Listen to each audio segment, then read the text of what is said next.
Hi guys, Lawrence James here. Welcome to the channel. Wanted to talk to you today about narcissistic supply. You probably already know that narcissistic supply is this constant need for attention, for validation, affirmation, applause, etc., etc. But I want you to think of it more as an addiction. These guys are junkies, okay? They're attention junkies, and they're going to resort to any degree of underhanded tactics and subversive manipulation in order to get that.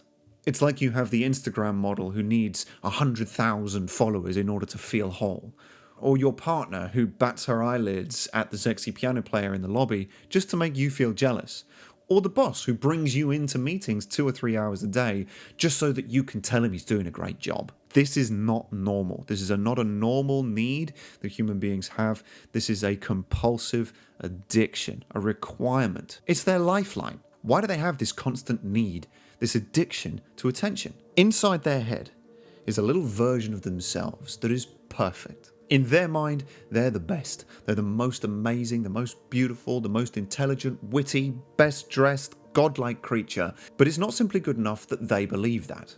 They need everybody else to believe that too, so that they can reflect that back at them, to make their fantasy feel real.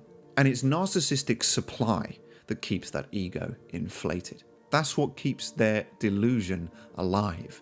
And the more people that they manage to convince that this ultimate supreme version of them is the real deal, then the easier it is for them to get that constant supply of attention, adulation, congratulations, applause, and slaps on the back. They can just skim off attention whenever they need it. And this is how you get the Patrick Bateman style narcissists and psychopaths, and really how cults are created. The more these guys manage to fool the world of their narcissistic delusion, the more attention that they can get, and the more grandiose they become.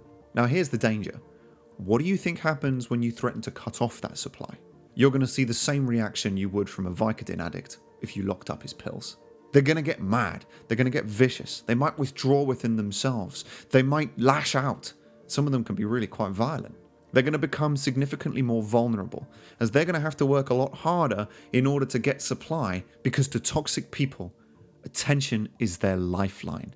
It's basically the only thing that's stopping them from having a complete meltdown. Reality is the biggest threat to their fantasy. The less people there are telling them that they are great, the more they have to face up to the reality that perhaps they're not. This is terrifying to them. In fact, this is their biggest fear, is that their supreme version of themselves isn't real. So I want you to think about this. Your attention, your time, and the things that you focus on are intensely valuable. In fact, your attention is the most valuable asset that you have. If you're 31, like I am, you probably have about 25,000 days left until you reach the ripe old age of 90 years old. And you're going to spend 30% of that time asleep. Your time here is limited.